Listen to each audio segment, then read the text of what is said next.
Okinik suukuaks. Kitsina kitsimspaanach tsistikoi. Nitaniku spitaalkaasi. Grimtuutu patsi Piikani.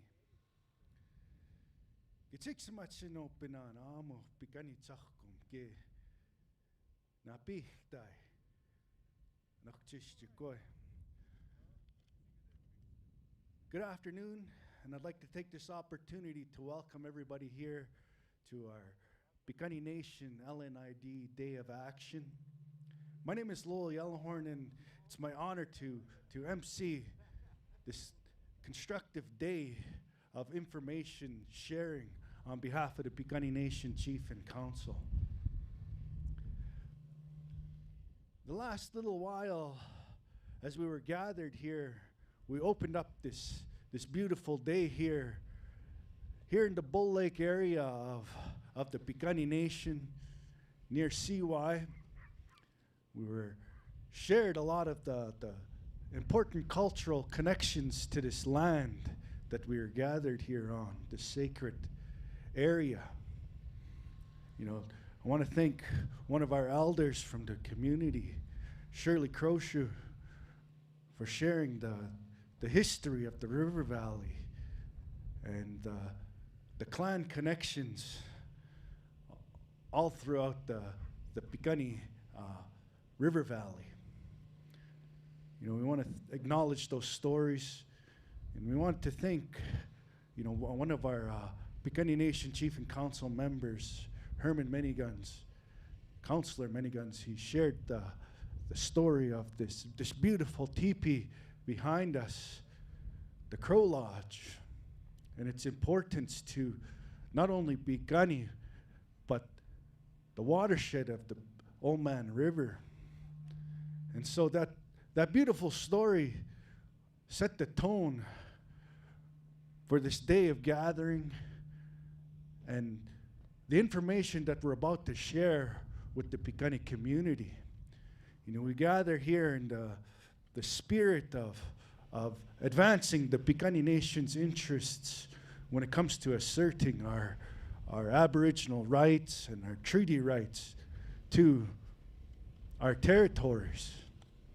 And so at this time, it's my honor to invite to the microphone to open up our event here for our crowd and our online viewers. It's my honor to invite Chief Troy Bossy-Man Knowlton up to come and open us up and kick us off in a good way. So please join me in welcoming the Chief of the Piikani Nation to share and open up this LNID Day of Action this afternoon.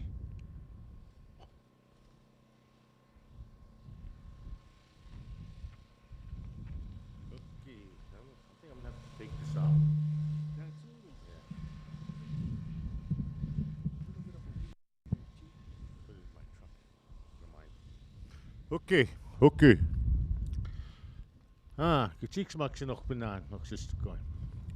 My name is Chief Troy Bossman Knowlton, Piikani Nation. We organized this day to talk about a number of issues that we were dealing with over the past few decades, but has really come to a head in the last couple of years. The water has been a very contentious issue for Piikani Nation for years, since we've been here. As stated, you know, the LNID, and in the background here, has been here for 100 years, benefiting downstream users. And originally, when the LNID was constructed in the 30s, 20s and 30s, there was very little consultation to First Nations. They came and just expropriated lands, and they took it from us without very much say. We contribute over $1 billion to the Alberta GDP every year, and the nation really gets pittance out of it. So there's a number of issues that we talk about, and you know, our water rights case of the 90s was something that along other First Nations who have launched similar water rights case in the same size and scope. We were hoping to set a precedent for other First Nations. Unfortunately, the water rights case was put into abeyance in the late 90s by the Chief and Council. We negotiated with the province, or they did. I became part of the leadership team in the early 2000s. At that time, it went to a vote. And in that vote, the people had decided through a very narrow margin to put the water rights case into abeyance. And that's where it's sat since. Today, we look at truth and reconciliation. We look at the calls to action. We look at UNDRIP. We look at the environmental areas of concern throughout the province. I'll talk about our province. We'll look at the various bills being introduced. And again, in this day and age, it's with lack of consultation. They're not talking with First Nations when it comes to our jurisdictional protections. And the federal government has remained relatively silent. Though they have a fiduciary responsibility to work with us, they choose not to. They choose to walk behind us, to be silent, and not help us in looking for ways to protect our rights, first of all, our basic human rights to clean drinking water, but also the economic benefits that we ought to be enjoying. That National Resource Transfer Act in 1930s, where the government of Canada gave the natural resources and all the benefits and jurisdiction to the provinces, Alberta, Saskatchewan, and Manitoba. They did so without any legal representation to First Nations and with no representation by First Nations. 50 years prior, we signed a treaty. And our interpretation of the treaty, which has been passed down through generations, is that we agreed to share this land. We didn't agree to give it up or cede our territories. We agreed to share this land to the depth of a plow, and that was what was communicated to us through interpreters. The government sat there, and they, because of the language barrier, they interpreted it differently. 50 years prior to NRTA. The NRTA was created, like I said, without any legal representation, and it was illegal for First Nations to get that legal opinion.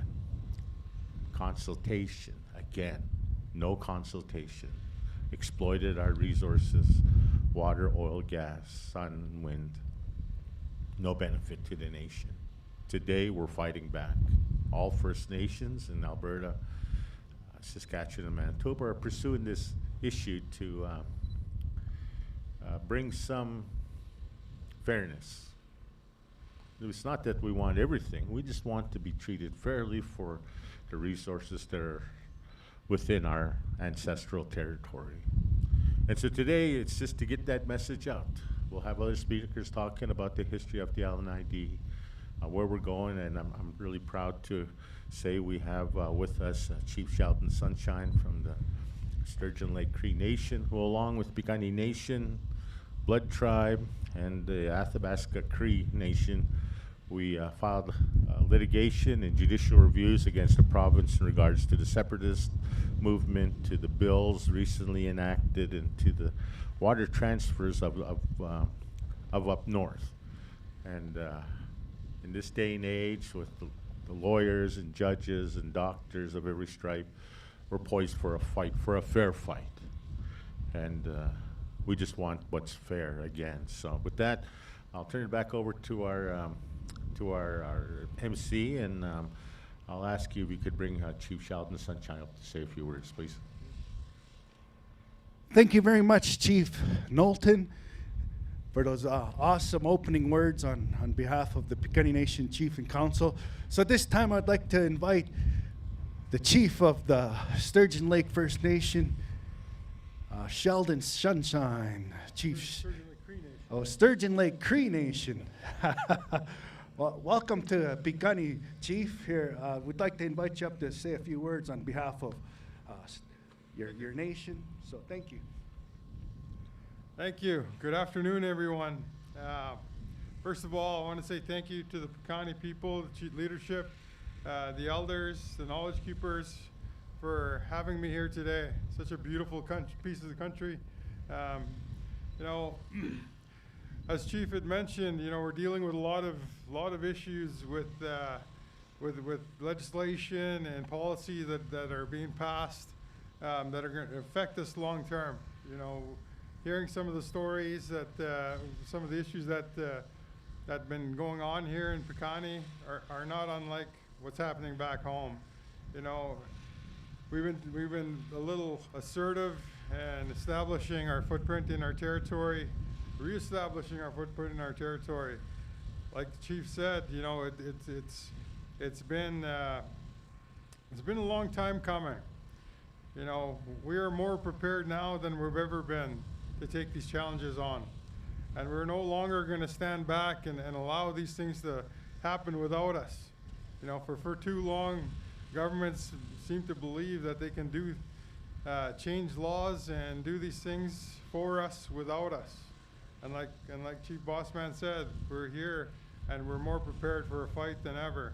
You know, and we'll take a stand when we need to. I'm here to come and support our brothers and sisters from down south, because any attack on treaty is an attack on all treaties. I've said that once and I'll say it again. And so I'm hopeful that all of our people can come together and support each other in these trying times, because there's definitely a bigger challenge ahead of us with the importance of water and resources coming out of our territories, and with little benefit to our First Nations people. Again, I want to thank you all for allowing me to be here. That's all I have for now. Thank you. Hi.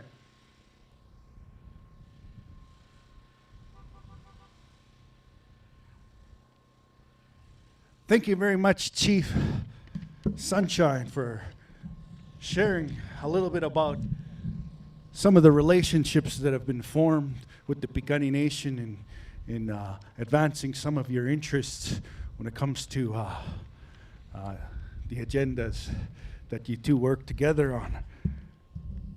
And so we're going to move along in our program. You know, we have a short program that we wanted to brief the Piikani people about, and some of the interests that the Piikani Chief and Council are bringing forth in some of the activities we're engaged in here today. And so I wanted to call on Councillor Wes Crowshoe to come up and talk about the history of the LNID. And so for a lot of our viewers and the people who are gathered here today to listen to the information, the LNID has been in operation on the Piikani Nation lands and territory for the last over 100 years. And so I wanted to invite Councillor Crowshoe to come up and share some of the history of the ongoing issues with Piikani and the LNID. So without further ado, Wes. Thank you, Lowell. First of all, I'd like to acknowledge the elder for the prayer this morning, and our elders that are in attendance today. Okay. Aksakratni. Istuana koku au kapsi. Ki tamakthi tu amu aputsi Piikani. Ki ni teikskaks. Ki nog kiman aan Lorena. Ki pukaks makeistu ku naguchto ki kumudi tipiaki. Ki nachsa ki ansta. Natuishpiaki. Nina ki ansta stimaps. Ki nachsa ki ansta beauticum niptiaki. Ki nina ki ansta aposius. Good afternoon, relatives, elders.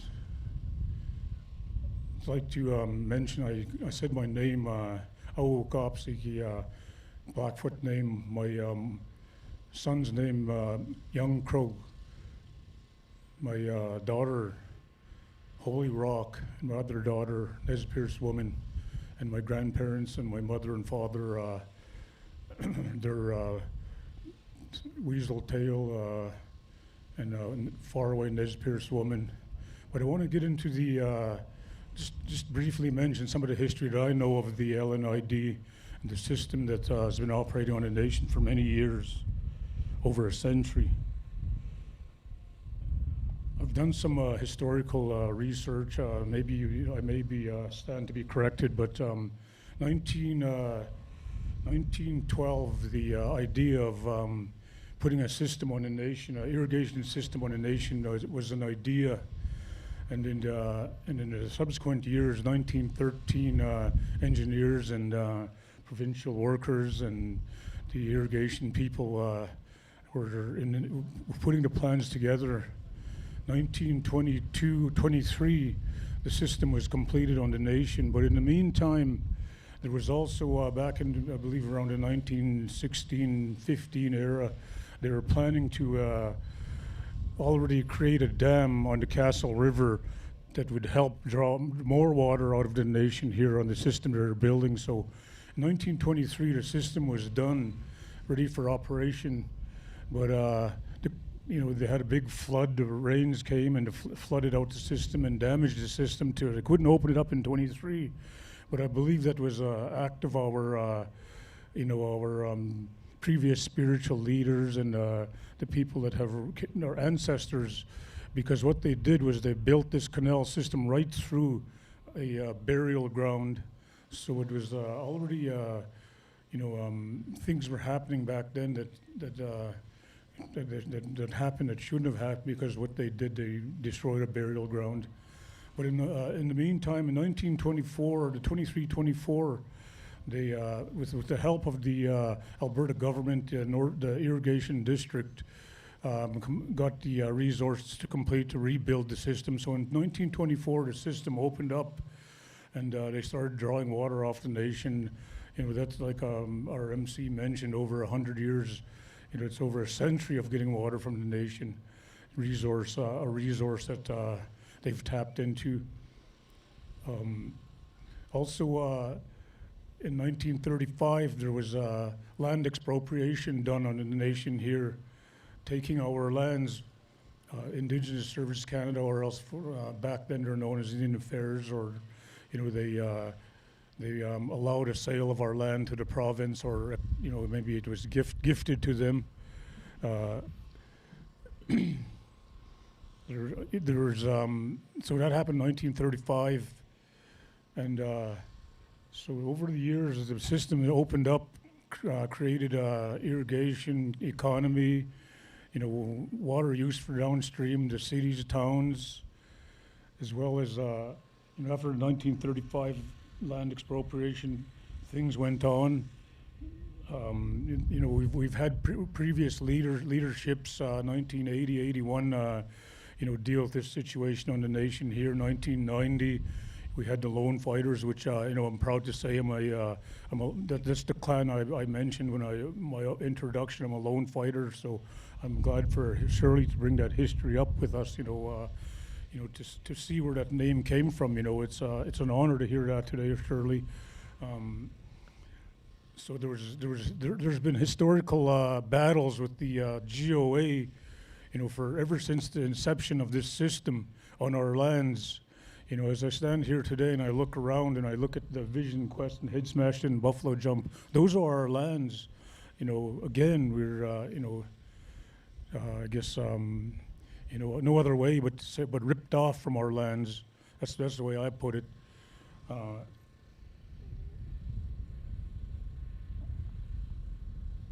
just want to reflect back on some of the things that happened recently. In a recent meeting in Mohkinsis, Calgary, we had the government of Alberta, we had the government of Canada, and of course Piikani sitting together at the same table, and I asked that question about. I challenged them about the 1935 expropriation of land. How did ISK, Indian Affairs, deal that land to the Alberta government, and where's the paperwork? I challenged them to that. And just last week, February 23rd, I received an email from Indigenous Services Canada, And they said they can't find any paperwork. They dug through the archives, they dug through everything they can look into historical records, and they could not find anywhere any paperwork of that land transaction. So we have something moving forward that I believe that the nation, we need to pursue these every avenue we can to make things right. Our elders back in the day, they knew it, and even the chief mentioned it, and previous speakers mentioned the way the world is today, and the way it was back then. They've changed our ways from trading people, our neighbor, for potatoes for beef or whatever. It's all money these days. So back in the day, our elders knew that, and they said, water is money. So that water that's flowing through that canal, going out onto, through that flume and out into the irrigation district and cities and towns, that's money that we're missing out on. We need to capitalize on it. Thank you.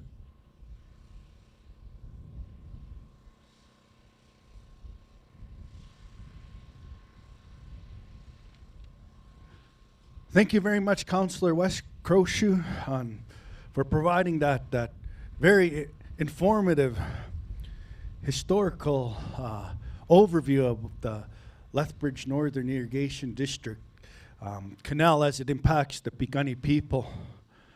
And so we're going to shift gears, and we're going to talk about the Piikani water rights case. And at this time, I'm going to call back to the mic our chief to give us a little bit of an overview of the water rights case.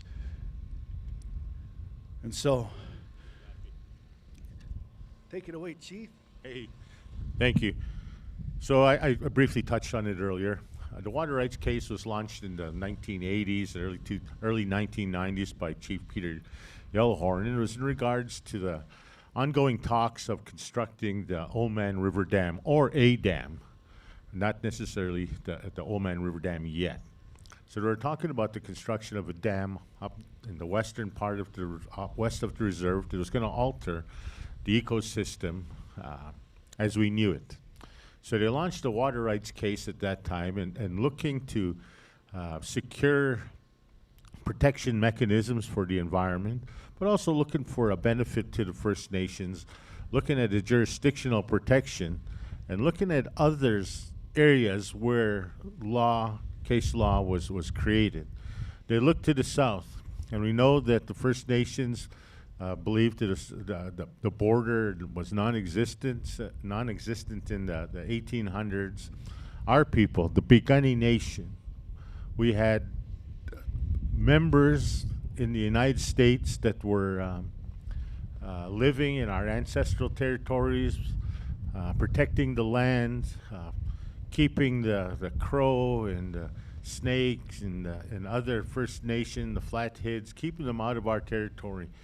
And the smaller group, the Northern Piikani, were here doing the same thing, but we were in our wintering grounds.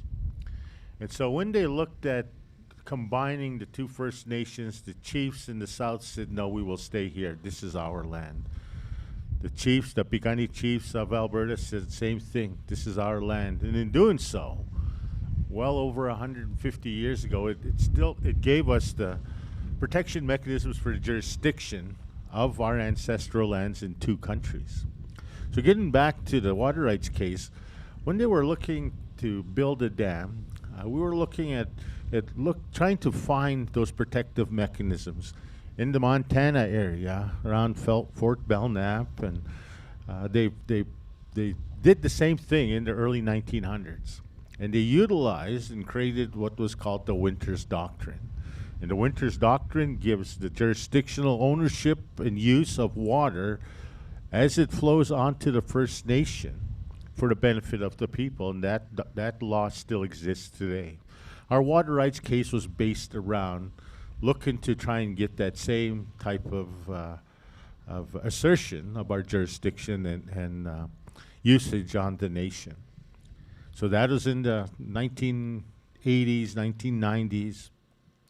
It was making its way through the courts. It was amended and was from the headwaters to just on the nation, thus utilizing the Winters Doctrine as a baseline to where we wanted to get to. The Oldman River Dam, or the dam itself, the Alberta Dam, was the discussion of the time to service the users downstream in building a watershed. This apparatus was here already, and as the discussions picked up in Alberta to create this dam, the water rights case picked up steam also. In 1998, Ralph Klein, along with representatives of Canada, came to the nation. They had been in talks with our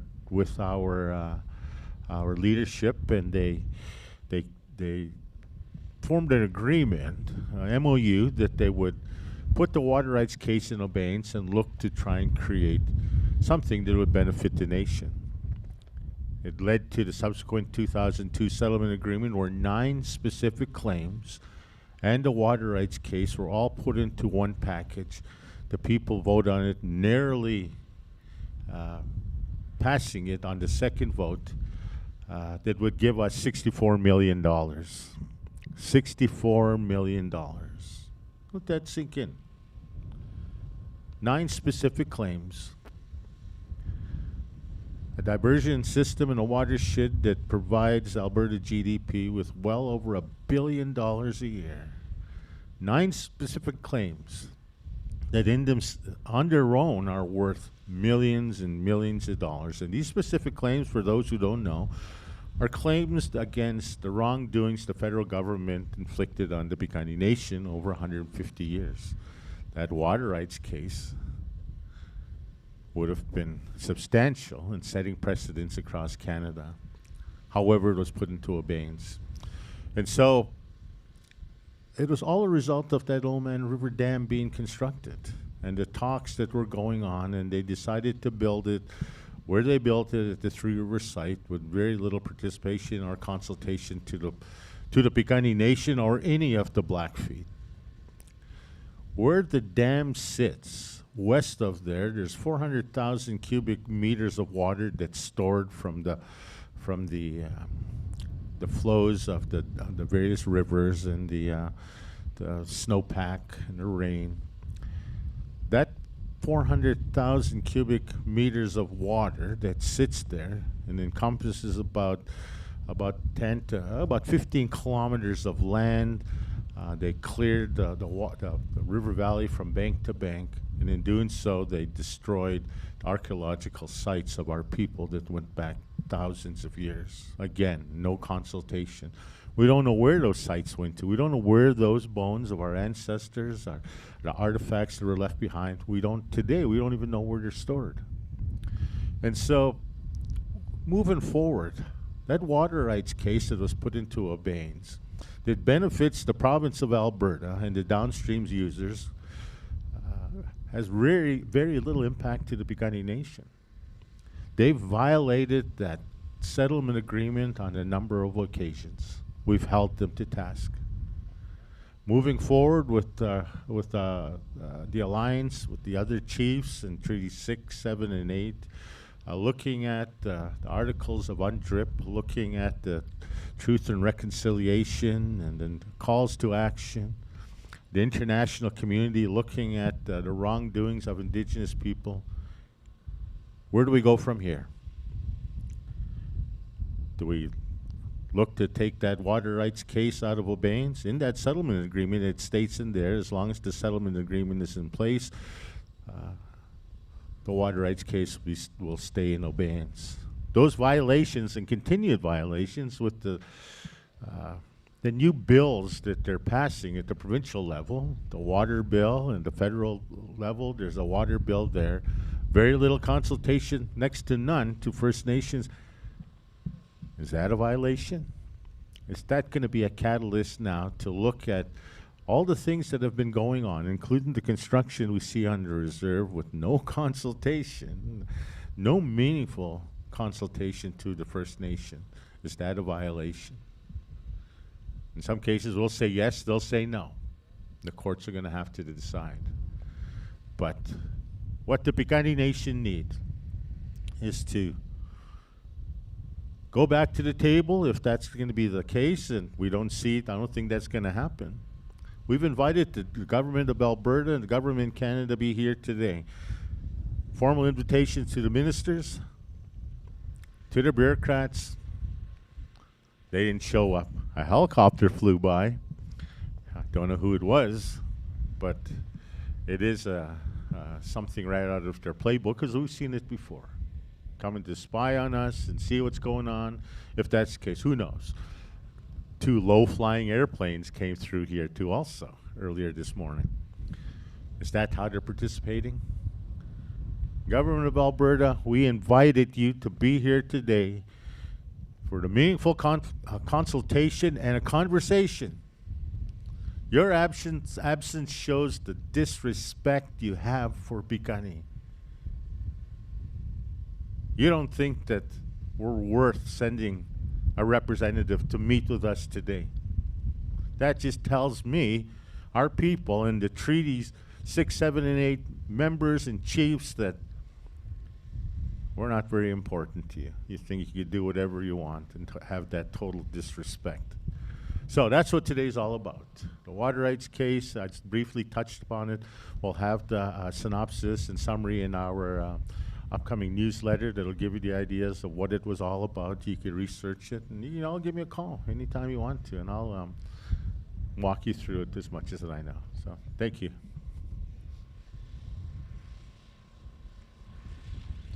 Thank you again, Chief Troy, for that wonderful summary of the Piikani Nation's water rights case and how it's evolved and where it's currently evolving to. And thanks for setting some of the tone on some of the relationships that Piikani is forming moving forward. At this time, I wanted to shift some of our discussion over to the Piikani Nation concerns regarding rehabilitation and repairs associated with the downstream impacts of the Oldman River Dam. So I wanted to take this opportunity to invite Councillor Albertine Crochue to the mic here to share some of the perspectives of the Piikani Nation Council when it comes to the repairs and rehabilitation of the river valley. So.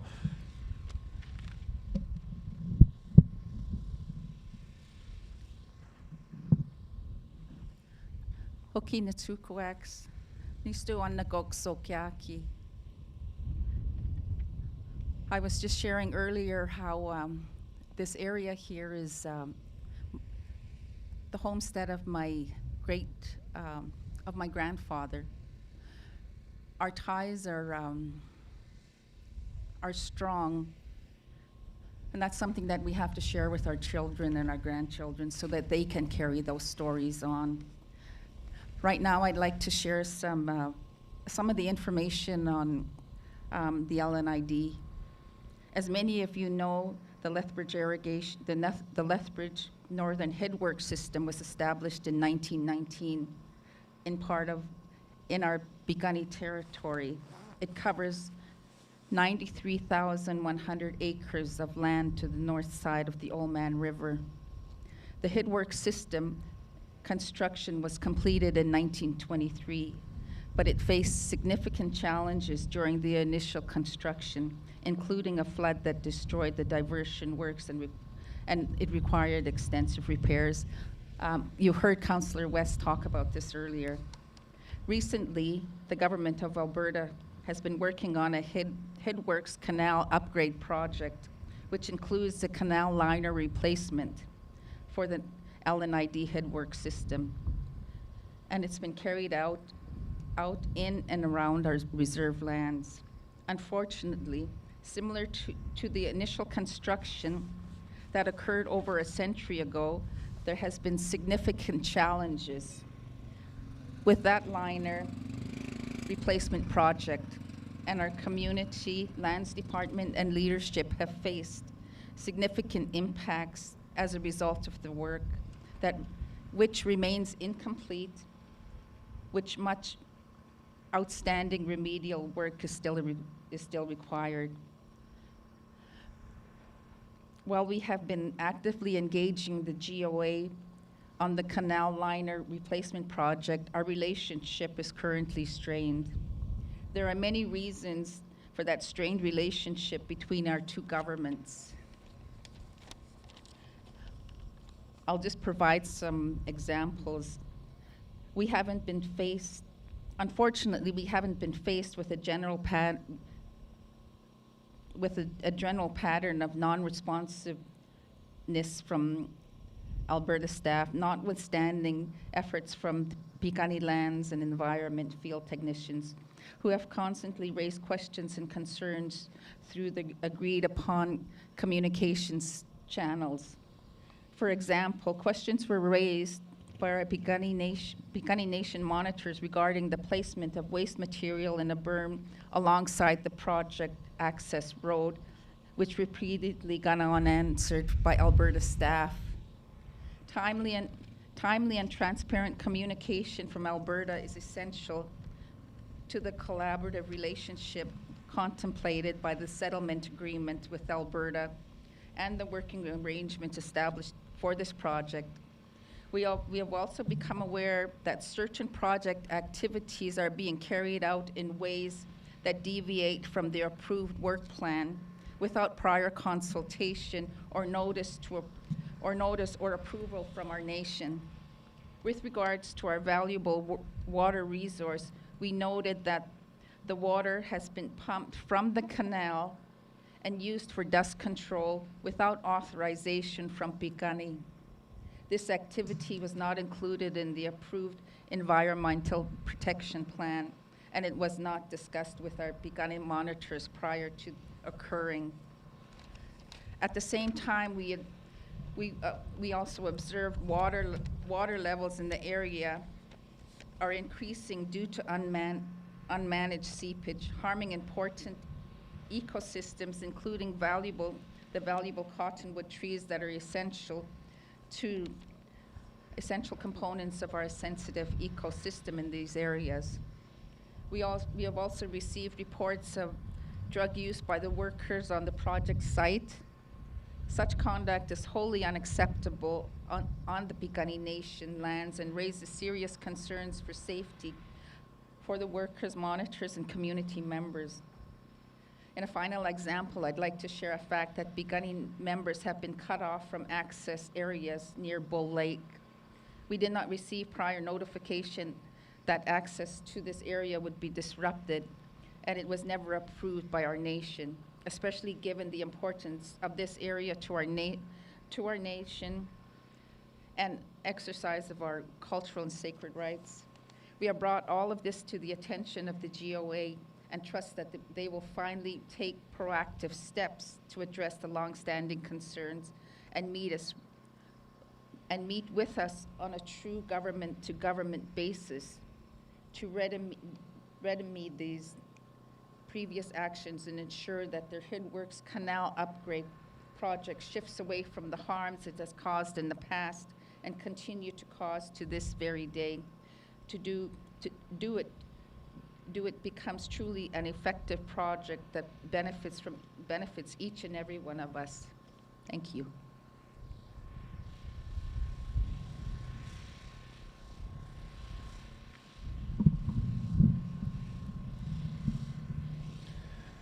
Thank you very much, Councillor Crowshoe. We really appreciate that overview of the concerns when it comes to the rehabilitation of the river valley. This river valley you see behind me, it has such an important connection to the Piikani culture and the Blackfoot way of life that, when we begin to see some of the concerns that were addressed by Albertine this afternoon, it begins to show that the Piikani Nation has taken note and they want to see some changes and they want to have an active voice in the participation in the rehabilitation of the river valley. And so it's my honor to introduce our next speaker. And our next speaker I'm going to call on is Councillor Jordan No Chief. And so Councillor Councillor Jordan O'Chief will be addressing the concerns regarding the loss of use and access by Piikani Nation members. And so, he's one of our long-standing leaders here on the Piikani Nation. He's served many terms and often serves as a guiding voice for some of our leaders that are new to the realm of leadership. So please join me in welcoming Councillor O'Chief to the mic.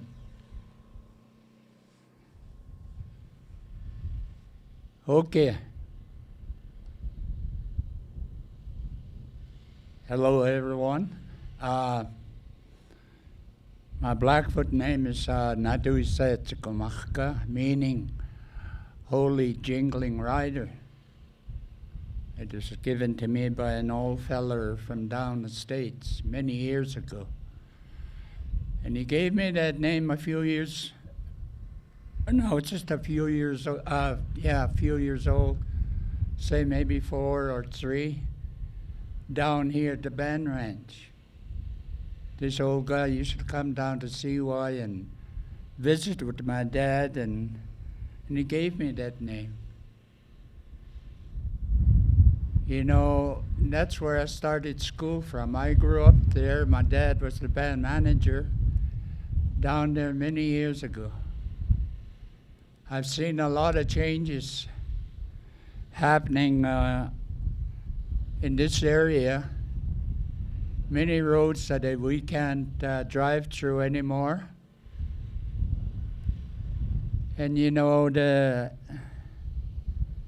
I guess the recreation part, we used to go swimming, picking berries all over through here.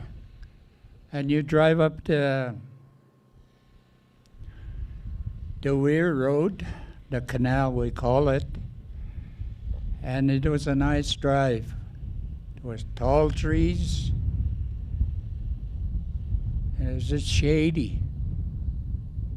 See a lot of people parked in there picking berries or whatever, fishing.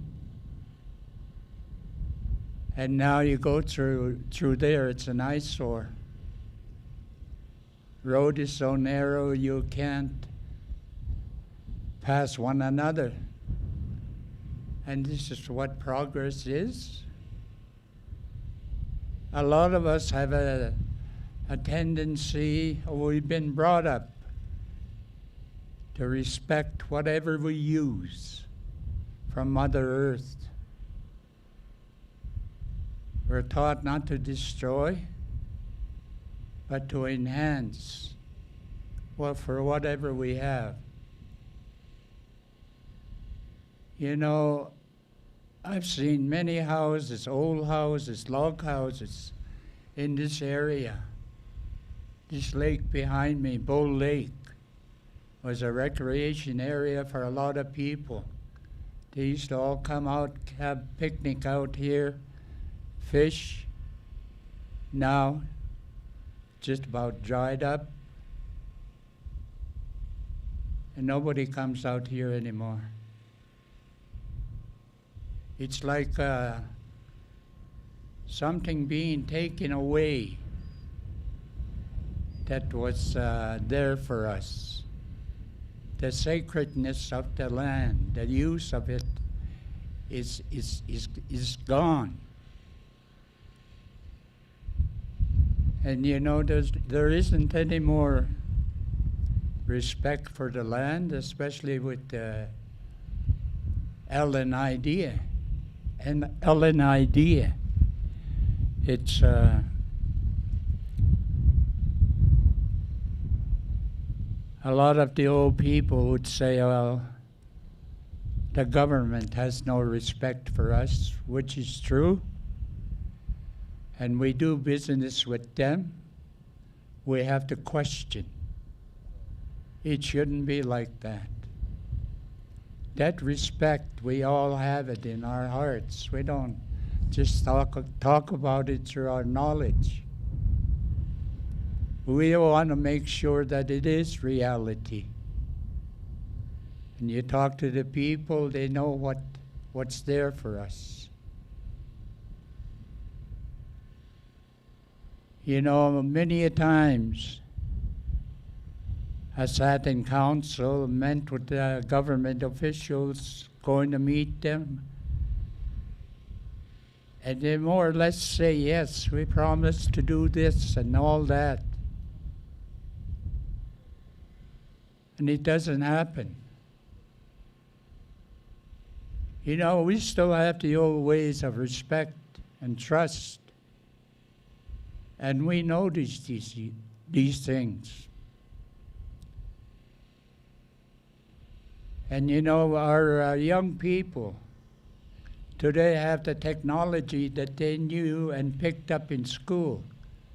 And we're using it today. Environment, all those things. And now the government can't adhere to it. And here, these things were taught to our people to watch out for, to practice. This area over here, the Weir, it isn't what it used to be. It's the spiritual feeling that always been around in this area is fast disappearing. You know, we used to go visiting people living down here, the old people. And I was very fortunate to know some of the old people. Their families today, I know them. I've been in council for a number of years, and I've seen a lot of changes, a lot of broken promises. You know, if you can't keep that promise up, and don't mention it. You know, it's heartbreaking today that we don't see anybody from the government out here just to answer to us. The old days of scalping somebody is gone. You know, that's what they're afraid of. Well, that's the way their attitude and their answer has always been. We're always below. And you know, it'd be a lot different if we were partners. If we worked together and you fulfilled your promises, fulfilled what you say you were going to do, there'd be no problems. You know, Piikani would be in a turmoil if we did what you do. Resign from that position or the area that you, or replace that person that's designed to, that's designated to do that work. Native people, we have a lot of pride. For all the Native people across Canada, we always keep our word, try to keep our word. If nobody does their work, their word, you hear about it. But with the government, nothing. You know, all we ask is that treat us as people. Give us the respect that you want to respect by our people too. And we give it so openly. You know, nature, all these things, the people on this world, we all have a right. And you know, we don't do things to save money. We're always short of money. The thing is, I'm proud to be Piikani. I'm proud to be part of the Piikani Nation and all my brothers across the Canada. So in order for things to change,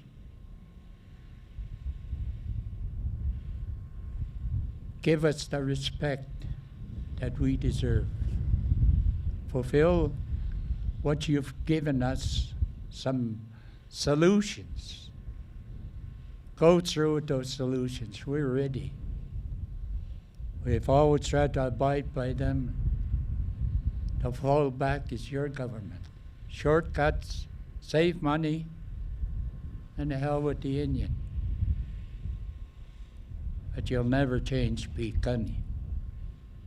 Thank you.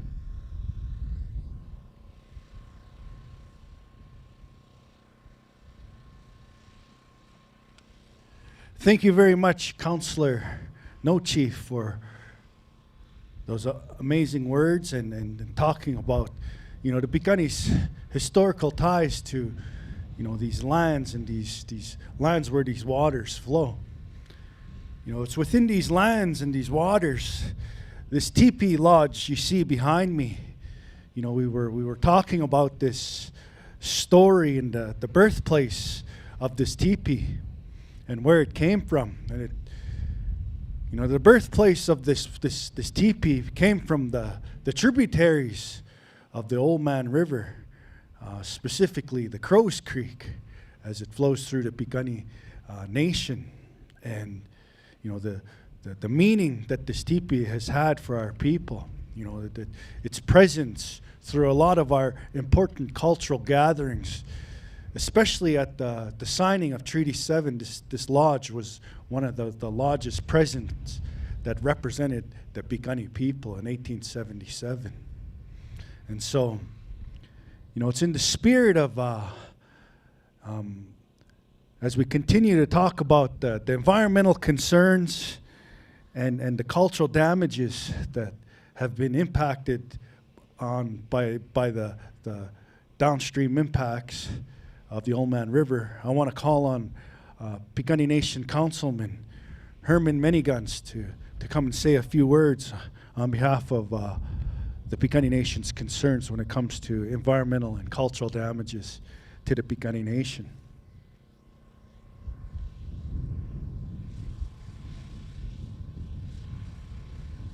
Okay, Nixo ko awak. Stoana ko ka suat si tapita opi. Gilkhana aksematsem khpo awak kana ka matapi. Okay, ni chishka wa Piikani. Okay, ni tapu tatama piu kipata pi sanno. Ana kani tak se moke wa ka kistipata piu. Tape pisatsi pata piu. Okay, kenno kitau sanno. Kistonna na six gates at the pio pamo kitauxen. Stipata pio pana ishkoki, wakan is stipata pio. Achbokita pata pim xewa kakanika and a kanakaya pomachkaks near pottax. Hokit kanot still kakanik spochtikak. Hokiwa kakanik matumata pi kaachsen nonix. Aamuts kei achschte itsiniki, dan nachta itsiniki. Achschte pui awa kaak spochta. Itenska tumia nato yeo spocht. Hoki ksachkum nato yeo. Aamuts kei tpkenaskiki awa kaak itsita pimin nonix. Kaachsen nonix. En niks koki kanasa patu mix awa kaak. En ik kan niet pata pisen. Ook ik kan gekristi koeikak. Aamuts kei napi koek so situ tohpia.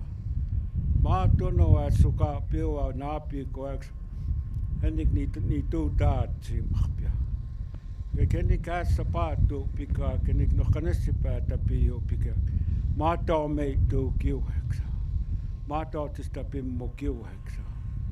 Ita se poma pio ka ken ik niet I dachten is toch boka puuta kiimachpia.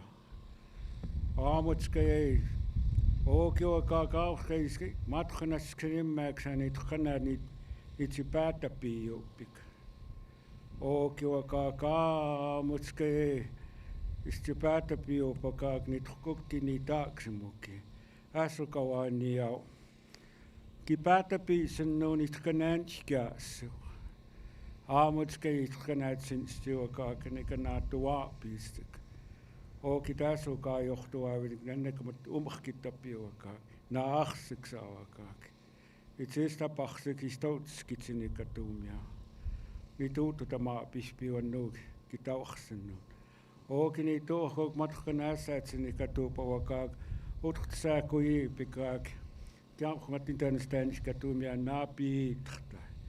Kämhokit tkanäkim skaavannu. Ooki mattohtsip. Anne katsini kiwakaak. Asakani staatsini katumia aamojouk. Se päätäpio paut sitrtaam. Kämmatskei taapuut genoutu tämä piokaak. Mohkne on niitrtaavakaak se kimskaavakaak. Ooke wakaakanik nitrtkanajis sitä piopikaakini kohkiikaak. Nitrkanapisa taapsuupikaak. Ooke wakaakaammatskei matapiokaak. Iniki tookiikaaks. Ooke niki tstiwakaaka kukaatsis. Oken nuuni tauxsennaanakaak. Saakkanis suuhtavakaak. Aniku kaanissi se pohtuupissikit suipohtuupissakaak. Pohnaapi itrtaa. Ooke tamatkonaat sintsiwakaakanik. Annekani naamskaapioak. Ooke katkanoutu tamaapio. Annika kiskstakiumopistaanissakaak. Kiuakaak istkanoutsik. Ooke nikista tuita piuaasiks. Kiuakaak istrahkanääkamutoupe. Ni taapi pissa taapia. Ooke käännuhtamuknaapia johkiitsuakaak nohkanissipäätä piupik. Nohtkane sokaapiksist spauakaak naapiaapioakaak. Annaka ajaapiiksimsta tuupikaaki päätäpiitsennoon. Eli taapiiko annak kaahsennooniksi asuktaajiksi kuukieista waanikki ja kistunnaana niitä sittapiu. Marakono ajaapiiko on juup. Kitsiitse pohsennoon. Niitä se päätäpiupi. Itkana tootsis sitä piupan nuuksahkoikaak. Ooki käännuhtai anohpokit atamohpoksiksimstat simmattai muuksis knaapiikaak. Atamäistutsiksiimstoupia. Känniskeistä vaan sukaapiksis. Katso vaan muut saakka tuupi saamutskei nohkava akkiipistikaak. Kistunnaan naks näitä pipi. I päätä piiskst siipavakaa kannik niitsi päätä piupkaa ahsen on yks maanis se päätä piispia. Aamutskeist kanoutu tamaapia. Ka kajaa piiksimstoukiva kaak marakonovaa muut saakka taa naapiikoa.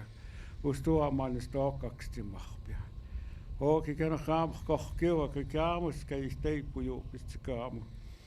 Aamutskeist seippumaa piistut soa sukaapistut siisauakaa kaavistut. Utkhtaasa pikimskahpikaa ohkiuakaa kooki käänksiipi naapohtsiksi entsimäiksi istootsiksi istumiauakaa utsintsimaanuvavas. Kistunnaana matkana joukius matkana sohkotkana suksissitapiu. Niit raamatskeitkana tamkhana jouki matspaamatskei nohkaasuksiksi imstatuupis nohkaakhtasuksi päätäpiuupis. Aamutskei kistunnaan aksnaavat taaktuupaa ainakin niitsi päätäpiup. Kaahsennooniksi ka kohtkouki kaahsennooniksi anniskeitkanaava isapaattuumia. Amhkikit niitsi päätäpiup. Kän haatamaa jaapiiksimistä tuukenik niitsi päätäpiup. Marakonovahtaisuuksissa sitä piupaa naapi päätäpiisen. Kistunnaan naisiksi keitsitä piupii kanjo. Antkana sukaapio kaaktam skaaktuukiu. Hannik nohkanissi päätäpiu. Aamutskeikit kanaa jahkimin puomankaksissi kuikaa. Nohkaikaaki matuukit siitsiipuuksuu. Nohkasaakutista piitsikauaa kaakenikit siitsiipuuksuu titsi päätäpiu. Hannik niitä ennohtaa pummuutsi jo niitä puutu tamaapiu. Aamutskeikit nohkanis taapaa jahkimin puomankaksissi kuikaa. Ooke okaa kenikin ohkanista se pissat puolkaksista kuin Anne.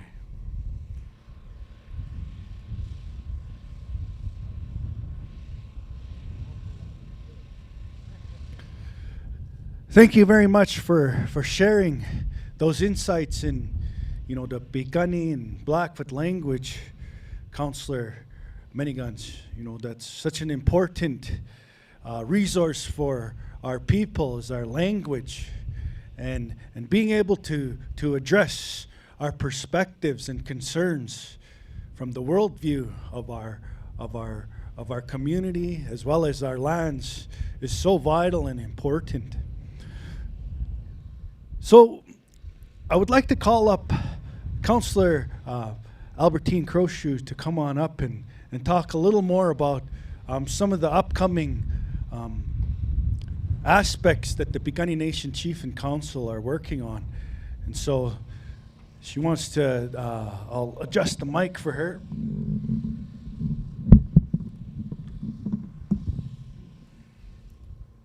Okay.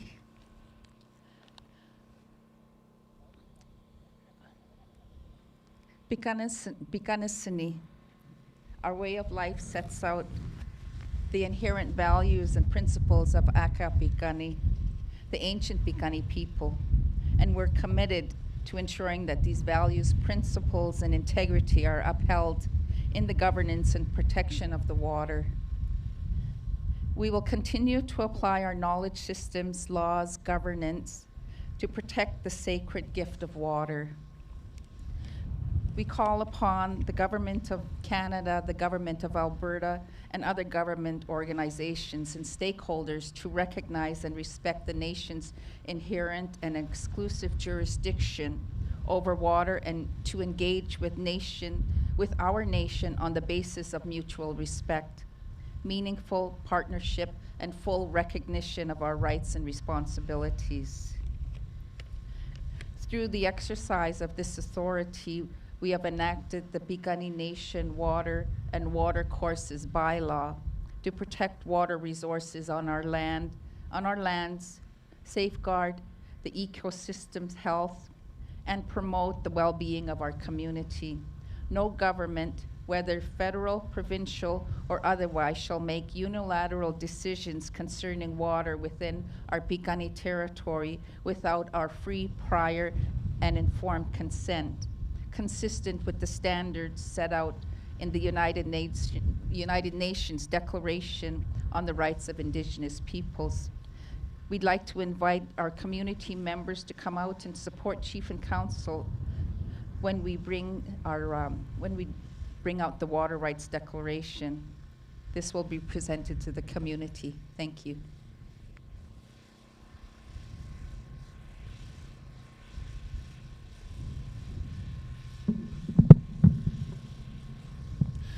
Thank you very much, Councillor Crochue, for sharing some of the insights on some of the upcoming elements of the water declaration that you'll be working on and sharing with the community here very soon. So at this time, I'd like to invite up all our council members, as well as I believe we have some singers. We're going to honor this day and these proclamations made today with a song. And you know, when we bring about our Piikani customs and traditions, you know, it's when we start to sing and bring forth our songs of our people. That's what solidifies our intentions so that we can move forward in a good way, and a good element for the Piikani people. So at this time, I'm going to invite our drummers up. We have Wandering Tribe. You know, we have Jaron and a couple of the boys here. Just Jaron. Jaron is going to sing us a song, and we're going to honor, you know, Piikani here today on our ancestral homelands, the lands that our ancestors have always inhabited.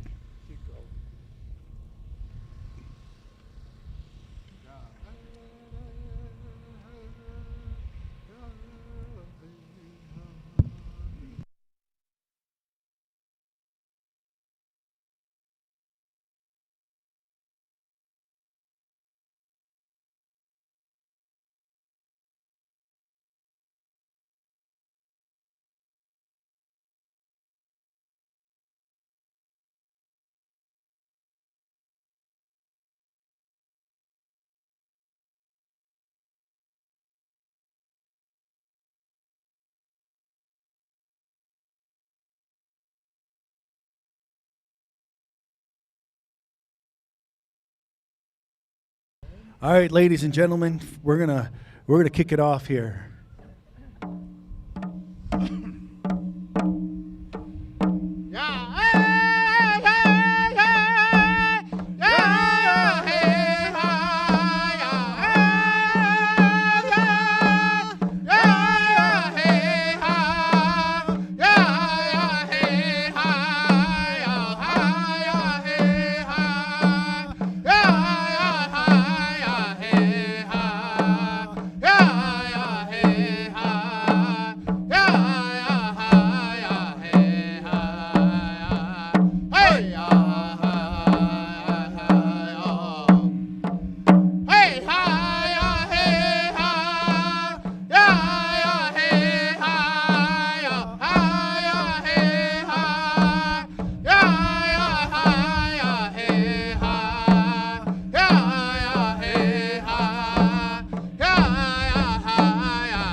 Thank you very much to our singers, our leadership, and we want to thank those of you who joined us here at Bull Lake and the River Valley today, as well as all our viewers online. Thank you very much for tuning in and listening to some of the messaging that our Piikani Nation Chief and Council wanted to share on the LNID Day of Action. Thank you.